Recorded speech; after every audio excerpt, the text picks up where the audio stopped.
This is Tyrese Halliburton, and you're listening to Setting the Pace. What's up, Pacer Nation? Welcome back to another episode here of your go-to Pacers podcast, Setting the Pace. I'm your host, Alex Golden. I'm going to be joined today by the one and only former Indiana Pacer himself, TJ Leaf, to talk about the Indiana Pacers' 133-109 loss to the Charlotte Hornets. And Obi Toppin made his return tonight, which, if Facci were here, I think he would say that it gave him a little pep in the step, but Facci's not here, so had to get the best draft pick and Kevin Pritchard's tenure, TJ Leaf, to join me. So, TJ, thanks so much. What'd you think about Obi's return? Oh, absolutely. I mean, being the possible best white player on the former white player on the Indiana Pacers is, big shoes to fill. And I'm glad I could, return to Indiana to make this podcast episode with you. It was exciting to see Obi Toppin back on the court. So, just my spirits are high, just like his are. Would you say that you're the best TJ in Pacers history? Without a doubt. Absolutely. Yeah. And when you see Obi out there, being able to catch lobs and do these different things, do you find that Obi's athleticism replicates what you do out on the court? I mean, it's just so good that other guys get to have a chance to just be in my shadow. And it's super cool seeing Obi just like try to be like me out there on the court. So yeah. All right. Well, if you guys obviously couldn't tell, we were just having a little fun here. This is my buddy Ben Brooks joining us on today's show. So in all seriousness, Ben, this was a really cool moment to see Obi Toppin return, right? It's been 123 days since he last played in a basketball game. I mean, think about this. 56 games have passed since he last played when he got hurt on October 26th against the Minnesota Timberwolves. So really just good to see him out there. Did not play a ton of minutes, about 8 minutes and 29 seconds overall. Did not play in the second half. Only played in the first half. He played in about 4 minutes and 15-second spurts for both those first and second quarters. So when you think about the way that Obi Toppin, plays basketball and then coming back to play again, it's going to be you got to ramp him up because he is such a player that he's not determined. He's a player that relies on speed and athleticism. So getting him back on the court obviously is going to help this team, but that's a lot to come back from. I mean, the way Obi plays is so athletic, and and we didn't see we saw Obi Toppin, but we didn't see the old Obi Toppin that we're used to. Not to say that he looks bad by any means. Obviously, he's going to have to get conditioned back into this whole Pacer system, but honestly, the whole team is whenever the offseason hits and we get Hallie back and everything. But it's just good to see Obi Toppin back there. I mean, again, I can't wait till we see another 360 dunk from him or East Bay, posterizing somebody. Give it time. We played 8 minutes tonight, obviously. He's probably going to be on a minute restriction for the rest of the season. Mm-hmm. But it's gonna take some time, but I'm here for it. I'm just happy he's back. Yeah, he finished the game with just 3 points. He made that first layup of the game where he finished through contact, which was great to see. Got the first rebound of the game. Finished with 2 rebounds and assists. He's not going to be stuffing the stat sheet. So if you're looking at someone to pick on our Prize Picks app here in our promotion, I would steer clear of Obi Toppin for now because I don't anticipate his minutes getting high anytime soon. But it's just one of those things where it's like he is such a player that gives off so much energy to his teammates, of course, to the fans in Gainbridge Fieldhouse. So I just think everybody was so amped to see him healthy because this season there's not been a lot to cheer for, but being able to get him back on the court, it's really nice because he was a huge part of the Pacers' success in the playoff run. And I think sometimes people forget just how pivotal of a role that he played for their championship run, right? So I love the way that Toppin fits in with this team. I think TJ McConnell might have been a little bit exaggerate when he said that, Obi Toppin's the engine of this team. I don't know if I think he's the engine of this team, but he's part of what makes the engine work. Yeah, I mean, there's multiple engines, I guess, if that's what TJ's talking about. Yeah. Obi's such a huge part of this bench unit too, especially last year. Like, just that, like you mentioned, the energy. There are few guys on this team that can really spark something, and it's so crucial. And Obi's one of those crucial parts, especially coming off the bench. Like him and TJ, I think are when they are both on their game, it's the most dangerous our bench I would say any bench is in the NBA. Mhm. Um, Obviously Obi's, plays better at home. But again, he brings that energy, and the louder the fans are and the more hype the fans are, and cheering Obi on, I think the better he plays. Mhm. I mean, just envisioning Obi Toppin dunking the ball in the NBA Finals on a fast break with everybody wearing their yellow Pacers shirts Yeah. in the background, like, that is what I think of when I see Obi Toppin. It's not, oh, man, a pretty dead crowd on a Thursday night playing against the Charlotte Hornets. Yeah. And there was quite a few Hornets fans in the arena tonight just because this is a team that's on the come up. They're, 2 games below 500 now after this victory, so they're really pushing to make that play in and potentially be a playoff team, and I like what I'm seeing from Charlotte, if I'm being honest with you. I think they've got something cooking here, and I don't even know if LaMelo, to me, is really the total part of that, but even LaMelo had a pretty good game tonight, just 22 minutes, 28 and 4. He's a player that's very flashy, and he can score in bunches, but I mean, this game really it turned over to the Hornets in that second quarter. Indiana goes completely cold offensively, scoring just 12 points in the second quarter. The Hornets scored 36, and Pacers had a 3-point lead going in to the second quarter. So for them to get outscored by 24 points, be down by 21 at half, it's kind of hard to overcome that. And then you've got Brandon Miller tying his career high for points scored in a quarter with 19 third-quarter points, the same quarter when Kam Jones broke the rookie record for most three-pointers made, which was 207 when he made that. Then he made 2 more in the fourth to give him 209 to end the game. So I threw a lot out at you there, but is there anywhere you want to kind of dive into in terms of the points I just brought up? Well, yeah. I mean, Charlotte's got a lot of like on paper, they don't look like these players would play well together. They kind of all have their. I mean, outside of Khan, because he's the new kid on the street, so obviously it's going to be, who knows how he's going to fit. But LaMelo's style versus Brandon Miller's style, they seem so different, but somehow they're working really well. I think they've won 9 straight away games, if I'm not mistaken. So You might be right. I'm not sure about that. they're cruising right now. I mean, they've got really good pieces, and when you have the potential rookie of the year Mr.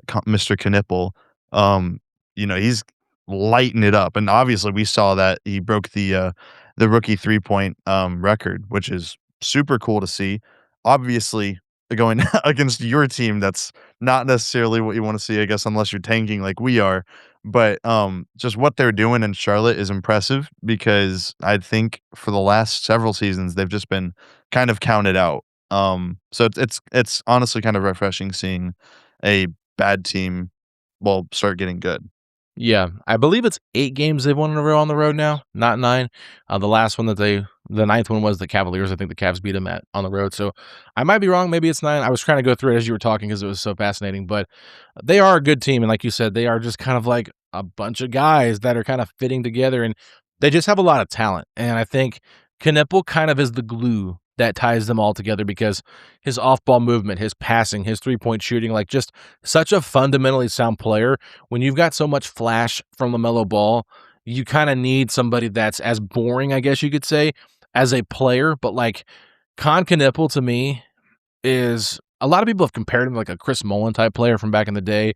He might even be more like a Tim Duncan guard. Like I'm just saying, like he is just fundamentally sound. Right. This is a guy that is going to be on the all-rookie first team. He's going to be runner-up for Rookie of the Year to Cooper Flagg if he doesn't win it, which he could win it if he ends up just playing this great. But I don't know what's going to happen here with his career, but I do believe that this rookie season is kind of projecting him to be a very great player. And then Brandon Miller. At the same time, I know Zach Lowe recently just had a podcast talking about what the ceiling is for him. And I think Zach Lowe even mentioned that he thinks Brandon Miller will make multiple All-Star games. I haven't yet seen that with him, but as the Hornets kind of ascend into this really strong team, I could potentially see it, but I feel like it's always going to be kind of viewed as Kam Knipple's team moving forward. So they're just 2 dynamic forwards that can really do a lot of different things, and I think that Kam is just the glue that kind of holds them together, but it's great to see a young team like Charlotte kind of figure things out, and I think Misa Diabate,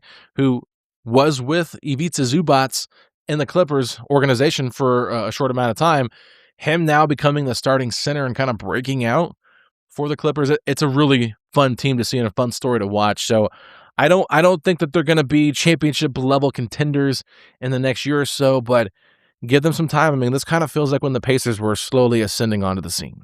Yeah, I mean, they've got the young core. I mean, Khan is gonna be this like I believe this too, the franchise player of Mhm. this team. Even though, like you mentioned, I mean, he's not boring to watch though. I mean, he's dropping almost 30 points, just and any other given night, shooting almost, tonight he shot over a little over 60% from three. Like It's unbelievable. he can I mean, it must be in the air tonight because I couldn't hit any of my threes when I was playing basketball today, so maybe it was just an off day in Indy, but no, Charlotte had no issue draining it on us. Brandon Miller hit, like, what, 6 threes or something like that tonight too.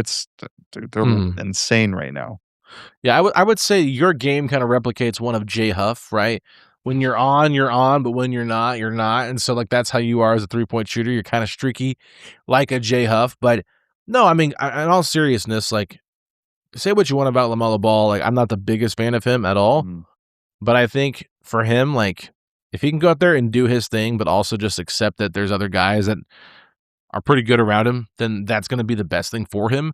It does maybe replicate a little bit more of what's going on in Atlanta right now, where you see Jalen Johnson kind of evolving into that, he evolved into that franchise player where they eventually traded Trae Young. Now, I don't think that LaMelo is on the same level of bad defender as Trae, but I do think that he might get exposed some in the playoffs when games really do tighten up and things like that. And it's going to be a great learning experience for him.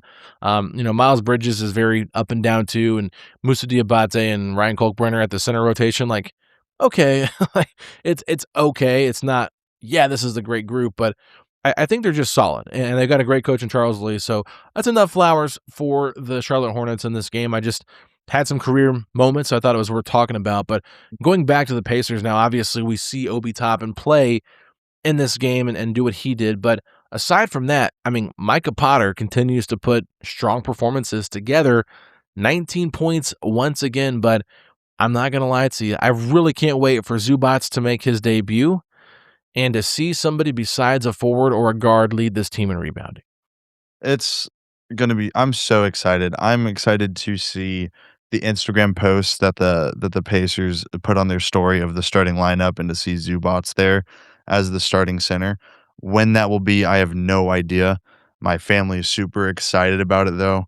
Um, it's just gonna be it's gonna be something we honestly have never had, at least in a long time, just to have an actual center. So it's gonna be a breath of fresh air. I mean, Micah Potter's playing playing a lot better than Jay Huff is, as of recent. But like, yeah, to what you just said, it'll be nice having someone that you can consistently count on to get your double digit rebounds, and that's going to be awesome. Yeah, and I mean, I'm not trying to like crap on Potter and Huff, but like, I don't know how many times, and I know Huff, I think Facci was bringing it up on the last episode with David Cole, talking about how Huff like got 4 rebounds or something like that against the 76ers, and he probably could have had 12. I'm telling you, I don't know how many times I've seen Huff tip a ball and not grab it. It just seems like he likes to tip it, and I mean that's what a shot blocker does. I mean, we've seen another center on the Pacers before who likes to tip the basketball and not grab it. And speaking of grabbing the basketball, there was a possession early in the first quarter when Jarus Walker ended up throwing the ball off of a Hornet, then it bounced back and hit him out of bounds after he like tried to get a rebound. And as the Pacers called a timeout, he was going to the bench, and Rick Carlisle's yelling at him to grab the ball, just kind of getting on to him for, you got to squeeze the basketball and rebound. And Jarris barely even looked at him. He just went straight to the bench. You could just tell that he was just frustrated, maybe at himself. I mean, you can't really tell from what's going on where I'm sitting at in the mid-level, but you could just tell like he really didn't want to hear it. And Rick was just making a point to him like, rebound the basketball, but Yeah. didn't affect his playing time, anything like that. I know how important it is to rebound, and rebounding wins games, and we saw it happen all the time in the playoffs. Like whoever won the rebounding battle usually won the game, and so the Pacers are trying to shore up their rebounding with Zubats, but the 2 centers they have behind him, they do not really showcase a rebounding type of center. And honestly, you said, man, Potter's been playing better than Huff. Well, I feel like you ever seen those wheel memes that are out there on social media where it's like, we are here now, now we're here, now we're here, now we're here. It's like, ooh, J Huff could be the starter. Oh, J Huff, is he even a third string center? Oh, here's Micah Potter. Oh, Potter's terrible. Huff's back again. It just is like this circle that keeps going back and forth between these two guys of the different phases we're in, because right now we're in the Micah Potter phase, but give it a couple of games and maybe the game against Memphis, J Huff will get his revenge and Micah Potter will look terrible. I mean, we've had a game, I don't know when this was, it was earlier in the season where J Huff had like 28 points. He'll have that random game where it's like, oh my gosh, J Huff is the future all NBA team starting center. Like, this is awesome. Obviously, these two guys, I do like them. I like them. I'm sure they're nice human beings, but I don't want them in that starter role at all. And obviously that's why we have Zubats, but I'm just so excited for this whole conversation of, oh, he's gonna be so much better, and or J Huff is so much better and he's gonna be. I'm done with both of them, honestly. I'm really just done with both of them. I want someone reliable. I want someone big. I want someone strong, someone that can do the little things right, and you don't have to worry about what they're gonna do. And that has probably been the most exhausting thing of this whole season is the whole center rotation from the get-go. Oh And yeah, I mean, I think everybody knew this was going to be an issue and they had to address it, and the whole league knew. And that was why it cost them what it cost them to get Ivica Zubats, but they got the guy they wanted on a really good contract, and he's a very good player in his prime. So, centers like that are a dime a dozen, so you got to go out there and get them. But I want to ask your thoughts, because I've been pretty vocal about how I feel about J Huff and Micah Potter all season long. I've questioned if J Huff is even an NBA player at times, which I think he is. I think he's more of a third string center consistently that can sometimes be a really good backup, and then at other times, which is like one every 30 games, you're like, holy cow, this guy could be a starter. I say 1 in 30 because I don't think it's going to happen, but I'm just curious, between Potter and Huff, do you feel comfortable with them as your backup center and your second string center and your third string center, or do you think maybe they should upgrade that position in the offseason? I'm just thinking on what do we have to do in order to upgrade again, because teams still know that, like, we have these 2 guys that definitely aren't ready to be backups, in my opinion. Uh, Uh, I don't I know mean, if they feel that way. I mean, they got depth, right? Like, Potter's on a non-guaranteed deal, so you could just cut him and not worry about paying him going into the next season. right, Obviously, Huff is on an extremely friendly, deal, and he's given some other teams some problems with his ability to shot block and shoot threes. So I wouldn't say they'd be like, oh man, but the Pacers already got Zubac, so I don't think people are going to be worried that much fair, about giving up a backup big. I mean, it's not like you're in the situation you were in last year when you lost Isaiah Jackson and James Wiseman and you didn't have anybody. You have right. options right now, which I think could make negotiations a little bit more Pacer friendly than maybe they were last season, but they could still at the free agent market. I mean, that's not out of the question. That's true too. I think that the best, I mean, I would keep J Huff over Micah, even though I just said Micah's playing better.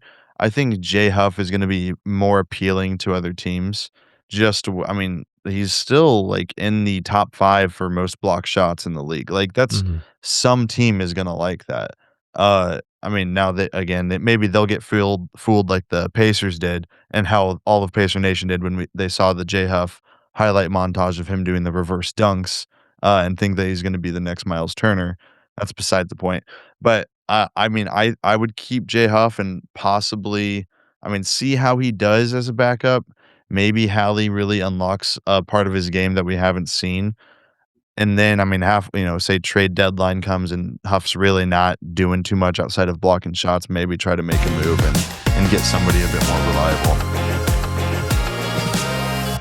Before we get back to that conversation with Ben Brooks, I want to tell you all about the amazing folks over at Prize Picks. Look, it is time for you to shoot your shot on Prize Picks and get $50 instantly in lineups when you play your first $5. That's right. Prize Picks is now giving you $50 in lineups when you sign up and play your first $5. Prize Picks, they make every dunk, every dime, and every board that much more exciting. So don't miss the chance to get started on America's #1 app for sports picks. Look, I downloaded the app, and it's given me a lot of excitement this season because we know the Pacers aren't playing well, but I'm doing well on Prize Picks, so I downloaded the app and it's been a lot of fun. You guys got to do the same thing, but if you're looking for a player on the Pacers to pick, I'm leaning more Jarus Walker than others because he's filling that stat sheet up, getting rebounds, getting assists, scoring the basketball, playing a lot of minutes.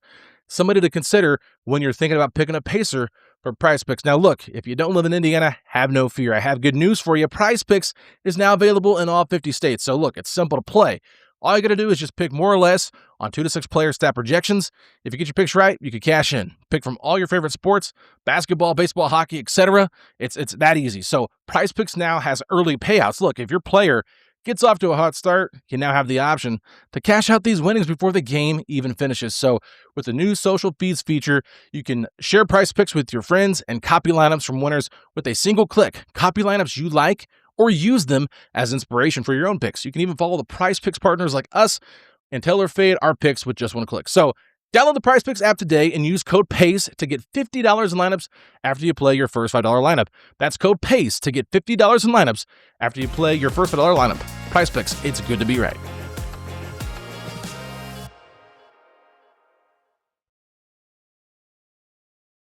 You know, it's really funny because everyone's always talking about how Tyrese Halliburton can just like uplift everybody's game, which, I mean, he can, don't get me wrong. But there's a lot of expectations knowing that Huff would be playing behind Zubats, which means that Halliburton Huff minutes would probably be limited. You're going to see more TJ with Huff, and that's why I think monitoring those two together on the court for the remainder of the season is important as they continue to develop that chemistry. But it's also just like, you know, Tyrese is coming back from an Achilles injury. He's not going to be the Tyrese that we all know he can be to make people at that elite level this early on. So I don't even think they have to trade J Huff. Like, I'm not saying that. I just think they could find ways to get another center into the rotation and keep J Huff as your third string. I mean, that wouldn't be the worst case scenario. I mean, think about it this way. It's kind of like when the Pacers had Roy Hibbert and Yamahimi as their backup, and they still went out and got Andrew Bynum to try to shore up that center depth because they were just like, we feel like we're a championship level team. Now, it did ruffle some feathers, so I don't think they will go after the same, you know, head case of a player in an Andrew Bynum as they could potentially go out there and get, but somebody that maybe is just a little bit different because, you know, Huff is a weak rebounder. He has no lift when he jumps. He can block shots and he can shoot the three. Now, the percentages are up and down, right? But, like, he's a decent passer. He's just very thin. Like, he's not a super muscular guy. So if you put him up against guys that are bigger, like a Jalen Duren or anything like that, he's going to get bullied. So I feel like you need to have a little bit better insurance to back up Ivica Zubats. And, you know, you can play Toppin at the small ball 5 as well and just kind of shift guys down positions if you kind of like your wing room, if you want to play Jarus at the 4 and, you know, if you get AJ DeBansa at the 3, play him at the 3. Like, just throwing some different ideas out there. But I just, with Micah Potter, like, he's 6'9". He's an in-between forward center that can really shoot the ball. Like, he's a good 3-point shooter. Like, his shot looks better than Huff's. Yes. And he's a better rebounder than Huff. But his defense is way worse than Huff's. If you ever watch him try to play defense, Micah Potter is not a good defender. So it's pretty abysmal watching him out there on the court. And, you know, he's pointing and he's talking and he's real loud. I mean, Micah Potter's a very loud guy. I'll tell you that much from doing media stuff with him. Don't dislike the guy as a person, but as a fit long-term, I just don't see it. And I know some fans have been like hitting the table. We got to bring Potter back. Bring Potter back. I mean, I saw one of the longtime Pacer fans, Ben Gibson, said we either need to know where Bowser was buried or bring Potter back next season. I said, I'd rather know where Bowser was buried. Give me Bowser. So, Ben, I'm rambling now because it's backup center talk, and that's what I've been doing all season long. That's all I can think about. But in terms of the other young guys, what have you liked from Kam Jones so far this season? I wish I got to see him like earlier in the season when we actually needed him and the games mattered a little bit more. Obviously he was dealing with that back injury. I mean, I think Cam's young, but it's nice having another ball handler out there. I actually don't like, he does the little things right. Like he's in his positions well. He's not like an overtly flashy player at all. Like, I feel like he's just playing his role, which is really what you need your rookies to do. I think his shot looks a little funny. obviously I think that can get some work in. But from Kam Jones, I do like him. Obviously, with us getting our star guard back, I don't know how much playing time Cam is gonna see next season, but I'm excited to see him play more and more of these games because he's gonna be getting just a lot more minutes now, just since we're kind of full on tank. Mhm. But there's nothing overtly disgusting with his game uh that I see. No, and I mean, with Cam, he's a guy that tends to go left more than he wants to go right.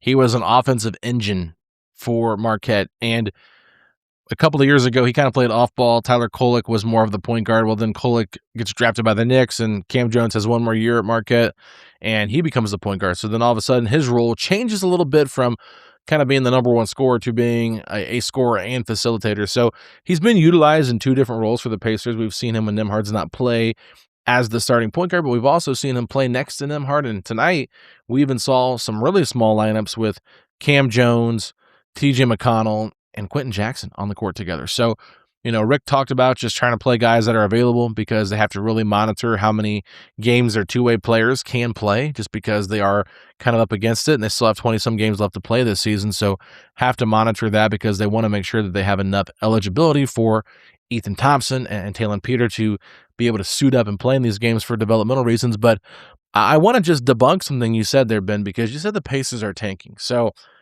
you didn't probably hear it yet, but Obi Toppin went to the podium tonight and talked post-game. And so after he got asked probably 6 or 7 questions, I was able to ask him a question. And I said, sitting on the sidelines for the past 56 games, not playing, is there anything you kind of learn from that? And maybe something new you can learn from that? And he just talked about having an appreciation for how playing hard matters and doing all the little things. And he even said, everybody thinks we're tanking, but we're not. And I thought, man, that's an interesting clip right there that Obi Toppin just gave me. Should I clip this and put it on social media? I'm thinking about it. I'm not sure, but he basically said we're not tanking, and he said they're coaching the games hard for us to win every single night. So I thought some good inside perspective there from Obi Toppin just to say that. But overall, you could tell this is a year for development, and it's a year for these guys that aren't used to these bigger opportunities to get out there and play. And so, I'm continuing to watch Kam Jones. I want to watch him a little bit closer on defense. Maybe I have recently, but when he came into the game at first, he was matched up on Brandon Miller. It's he's like, whoa, I'm supposed to be switching this. And so ended up getting switched with a screen on Andrew Nimhard. Then Nimhard kind of had to step up and pick Brandon Miller up and got, fouled him. And it was one of those things where it's Nimhard really wasn't even in guarding position. It just kind of they made a quick switch and he went right at him. So, it's going to be a learning curve for Kam Jones. But other than that, the guys that have been playing the last couple of games have been more of your established players and some of your established young players. So when you look at a guy like Jarus Walker, what do you think about him and his ceiling with this team? Man, Jarris is a roller coaster of emotions. Beginning of the season, you probably could hear me from my seat just saying "Man, Jarris playing terrible. He's so scared to do anything. Blah blah blah. This, that, and the other." And now I'm going to these games. I'm sitting on the couch. I'm like, dude, Jarris is one of my favorite players to watch right now. He's gotten to this point, and this happened last season around the same time too, where every single time Jarris would shoot a 3 outside of tonight in a game against Dallas, I feel like it's going in. Jarris, I don't know if he's just a half a season player and he shows up, after the trade deadline, but like I love the physicality that he's bringing. I don't know what was said to him. Obviously, you're missing Matherin, who was that guy that would try to draw these fouls and was a very physical player. And we need someone to do that still.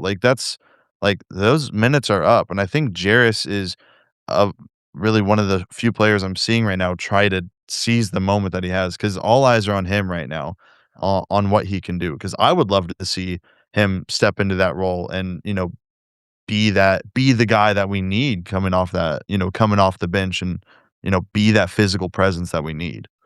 Do you believe that he can do that? I do. I mean, again, it's weird because like, a lot of teams that we're playing now too are starting their are sitting their big players and their starters and stuff. But I think that the worst thing about Jarus's game is his mind and it's his headspace because he can get so in his own head about the little things, and that will just bother him for the whole game, and you can tell it does. Mhm. Um, I mean, if he can overcome himself and if he can just kind of switch that switch in his brain off to just play basketball, I think he could totally, and I have full faith in him to be the next Matherin. It would just be Jarus. Yeah, see, I don't ever think he can be the next Matherin, in my personal opinion, Mhm. because their games are so different. I don't see him as this elite level scorer that can get to the free throw line and just get downhill and just do it on a consistent basis. But I do think he can be a different version of Jarus Walker than what we've seen in the past, and I think he can be a better version of Jarus Walker because I mean we've seen shades of his great passing as of late. Like go back to the Wizards games a few a few nights ago, Yeah. the behind the back three to Talon or back pass to the three in the corner for Talon Peter, or Micah Potter gets hit with a nice behind the back pass on a pick and roll, and Potter's able to dunk it, right? So it's just he's a very gifted player. And, I do kind of wonder if he's put back into a limited role where he goes back to 12, 15 minutes a game. Does the production go down quite a bit? And how does he handle that mentally? Because that's something we haven't really discussed in depth on here, Yeah. but yeah, he's playing 30 some minutes a game. Like he's going to play freer, but well, imagine everybody's healthy and all of a sudden he's ninth man, eighth man on the roster. And if they get a draft pick, he's probably going to be ninth man. Yeah. Does he embrace that role and thrive in it? Or does he kind of ask out because he feels like his role's crowded here and now you're dealing with the Matherin situation next trade deadline? Right. I mean, like I mentioned, it's his headspace that is the worst part about the game. I think if the conversation's had with Jared saying like, "Hey, we just drafted this guy," or "Hey, we're needing to limit your minutes," I think his production obviously is going to go down if you limit minutes. But I don't even think we see the same risk taking ability that he does because right now he can kind of do whatever and his minutes aren't really going to get affected because who else are we going to play? Everyone's hurt. Mm-hmm. Um, I think that if that were to happen and he does get moved to that ninth spot, I don't think we see the shades of Jarus that we've been seeing. To which I could understand, and then I could also see him wanting to get out and go to a team that has more of an identity crisis to just try to make, a name for himself, honestly. Yeah, because I mean, it's just so fascinating to me because the Pacers have such a group of guys that are so connected, and he's a part of that if he wants to be. Mhm. But I just don't know if his role will ever be at the level that we've seen it at in terms of, what he's doing right now. Because when you're not playing well and all the games are coming up as losses and it's not like every single game matters every night, it is probably a lot easier to play freer. But when regular season games matter a ton, I mean, not saying his approach to the game will change, but I do think that, like you mentioned, that headspace, it could be a little bit different for him. So it's just something to monitor. I'm not stressing out about it. I still think he's a very talented and gifted player. I think he fits the system pretty well, but to what extent? Does he live up to the hype of being the 8th overall pick in the draft, or does he kind of underwhelm but still provide good minutes? So we'll see what Rick Carlisle and the coaching staff decide to do moving forward, but there's a lot there to just kind of dive into and just kind of see how it plays out the rest of the season. But anything else you want to touch on before we sign off here? Oh, man. I mean, I love this team. I really How do. how hard is it for you to root for losses? Is it hard? Well, it is hard. It is hard. It's especially hard when you're going to the games and it's like, man, like I'm not as excited anymore. I'm really not. Like I do miss good basketball. I do miss I good agree. basketball. I agree. And I'm excited to get like I said, Zoo play. Watch Zoo play because I just want to see like ethical basketball, and it's gonna be a lot more fun than just watching like Ethan Thompson go one on one against a guy I've never heard of, and then like 11 turnovers later, we lose by 15 points. Yeah. It sucks. It's not fun. It really isn't fun. Like this is the part that's not fun. I wish we could just fast forward to the end of the season to the draft lottery to where I can just get disappointed because we lost the 5th overall pick. Don't say But that. that's the worst case scenario. But Yeah. but no, it sucks rooting for losses. I just hope it was all worth it. That's just Yeah, I mean, and that's the whole thing with this situation. It's like you gotta just play the odds, right? You just gotta go out there and do what's best for your franchise. And if they can land a top 4 pick plus have this roster the way that it is and maybe add a few pieces here to the back end of it, like this is a championship level team, assuming Halliburton is fully healthy when he returns and recovers properly and doesn't have any other injuries. I mean, we found out on, what was it, Sunday, that he's going to be gone for 2 to 3 weeks with shingles, and he's had other leg injuries throughout his career, so he's had back injuries too. I mean, he usually wears a back brace, so it's just one of those things where your star player kind of is injury prone, not to the degree where you want to call him an injury prone player like a Joel Embiid or something like that, but he does have a handful of injuries against him, and he's a very positive, upbeat guy, so you just kind of hope he can get through it and stay healthy. But history does repeat itself, and it does kind of feel like we might see more injuries in the future, so I'll be curious to see how they manage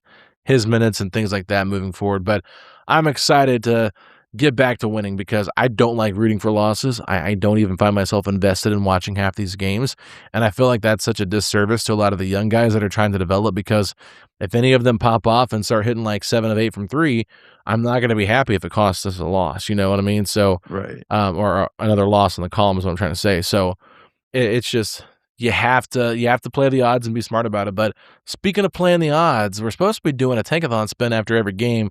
Facci forgot to do it against the 76ers. So we're gonna do 2 spins here just to keep up and keep track of what we're doing. So are you ready for this? I am ready. All right, I'm gonna hit it, but I'm curious, what are you gonna predict happens in the first spin? Well, first of all, I already know what's going to happen. So if you don't want spoilers for the real draft lottery, go ahead and skip 15 seconds. But the Pacers did just get the first overall pick in the NBA draft. Okay, let's see what happens here. Did Ben speak it into existence? You did earlier. You said the Pacers would fall to the 5th pick. So that is what happened. They fall to the 5th pick, goes to the Clippers, and that is everybody's worst nightmare. All right, let's see. We're going to reset it. Do it one more time for tonight's lottery after the game against the Hornets and the Pacers. They keep their pick. Boom, baby. They go down 1 spot, though, but they get the 3rd overall pick in the draft. What would be Cam Boozer? It might be Peterson. You just never know who's going to pick who. I mean, it's to be honest, crazy this whole draft class, and Peterson's sitting out games because he doesn't want to play basketball or something. I have no idea what's happening. Well, here's what I will say. I do have a piece coming out on Pacers on SI. I don't know when it'll be out. Probably tomorrow at some point. Or if you're listening to this on Friday, it'll be out later today, where I dive into some speculation about what Darren Peterson wants in terms of the draft and where he would like to go. So there are probably a handful of names or teams that he would prefer over the Pacers by that. So a little bit of a teaser there. So just let you guys dive into that. There'll be links and stuff attached to that podcast as well if you want to hear where I heard the conversation. So good stuff there. But the Pacers, okay, so through 5 spins overall, they've won the lottery 1 time, our very first spin. Then they got back-to-back 6 overall picks when I had Derek Schultz on. And then with you tonight, Ben, the first one was the 5th pick. The second one was the 3rd pick. So 16653 seems like that averages probably around 4. Yeah. Doesn't feel great. It's a little risky stuff. It's risky, brother. We're going to keep going as we do this here with the Pacers. But yeah, if you do that divided by, it's 4.2 is what it is. So they would, it's right on the edge. If you go down, it's the 4 seed. But yeah, you just, we need some Adam Silver love, his Adam Silver magic to sprinkle that. Well, I do have a question, Alex. Yeah. Who would you choose to have sit at the podium when they are doing the lottery? So obviously it's done, behind the scenes first. Right. So the front office will be there for that. Who should we put out there to represent the Pacers? Yeah. It's a good question. I mean, I probably will do a whole podcast on this and rank like the top 10 we should put out there just for fun. Okay. But off the top of my head, I don't know. Siakam would be fun to see out there. Yeah. My friend Rooster, and I'm sure you've heard us talk about Rooster before. Yeah. He suggested Caitlin Clark. And at first I was like, bro, she's going to be busy. Like, she don't want to do that. But like, it would be kind of fun to see her out there. Well, she's kind of a good luck charm too. I mean, if we every game she was in attendance in, I That's a think fair we point. we Maybe Rooster mostly was cooking won during the something up here. playoffs. Now, Rooster would probably be on the stage in his Ben Shepherd jersey because that's his favorite player, even though he's not a part of the Ben Shepherd fan club because he doesn't have one of their mustaches. So I think they need to get that fixed. But Right. yeah. So anyway, who would you put out there if you could pick somebody? Give me an Indiana legend. Give me Lance Stevenson. That's a good one. Honestly, who the person He would should love be? that. Indiana would love that. And he wins the lottery and he gives us his air guitar. Oh man, that'd be electric. That would be like the most chaotic. If they lost and it went to the Clippers, he would have no idea how to respond either. He'd be playing his guitar like, yeah, the Clippers got our pick. Now we can trade out 2031. You know what I mean? So Oh man. that would be interesting. Honestly, I think the right pick, which he would be available because they wouldn't be playing at this time. Kurt Signetti. Yeah. IU's football coach. I mean, I'm an Ohio State fan, so I'm impartial here, I guess. Google him. He wins. No, he does win. You know what? Yeah. He's a winner. I mean, what has he lost? 2 games his entire college football career with the Hoosiers? That is impressive. I mean, hey, as long as we win it, I don't really care who sits up there. Yeah. Maybe TJ Leaf comes back to sit up on the podium. Yeah, we rounded out here with TJ Leaf coming back. I don't know who they're going to put out there. They've tried different people: Tyrese, Nancy Leonard. Mhm. I think Kelly Kroskoff went at one time. I think KP sat there one time. So Maybe Alex and Facci. Alex and Facci would be a great choice. I mean, I'm not trying to toot my own horn, but come on now. I mean, I'm probably the luckiest guy in the world. So I think, yeah, I think that's the move right there. I mean, I'm a pretty lucky guy. Facci broke the curse against the Knicks. I mean, that's what you need. If Chad and Kevin and Ted are listening to this part of the podcast here this late, and they want me to represent the Pacers, I will do it. And I know how to play the PR game. I'm around media enough to know how to handle. He's media trained. He's got I'll all wear a the right suit. answers. I He got has the lucky socks. That's right. Lucky I mean, Pacer socks. I did not wear camera them for ready. Game 7, but couldn't do it. No. I was just afraid. But anyway, so Ben, I appreciate you coming on. Pacer Nation, thank you all so much for tuning in. If you're watching this on YouTube, let us know in the comment section who you would like to see represent the Indiana Pacers at the NBA Draft Lottery. I think this is a really fun conversation. Just so many legends of Indiana. Pat McAfee is another one. Just throwing that out there. So, that was fire. Yeah. So, anyway, Pacer Nation, thank you all so much. Ben, where people find you out on social media? Nowhere, because we never upload, but it's the What Did You Think podcast, anywhere you get your podcasts. We just recorded a 6-hour episode that will be out maybe in September. We have no idea. Jeez. But no, yeah, that'd be the way to find us there, or on Instagram. It's the What Did You Think podcast, where we actually post some just movie reviews through our website that way. Yeah, so he's Ben does movie reviews, great podcast that's out once a year with him and his brother and his best friend Cameron. So make sure you guys check that out. I know Ben is also an avid Survivor fan, and Survivor 50 is going on right now. There's going to be no spoilers as we're recording this now because it just came out Wednesday night, so people haven't watched it yet. We'll just say this is the best premiere that I've seen. I don't even know how long. I mean, it was an incredible opening, a great first 30 minutes, no commercials. I mean, this is what it's all about. This is why Survivor is so good at what they do. Now, in terms of movies, Ben, give us 2 movie suggestions as we sign off here. I'm going to say for my first movie, it's going to be my first Survivor audition tape. And for the second movie, it's going to be my second Survivor audition tape. All right, I'm serious though. I'm serious though. Do you have any movie suggestions for 2026 that have come out or that you're eager to watch? I would just say for movies that are coming out, Christopher Nolan's got a movie called The Odyssey. I'm pretty excited for. Yeah. So yeah, I'm super thrilled for that. And then second movie.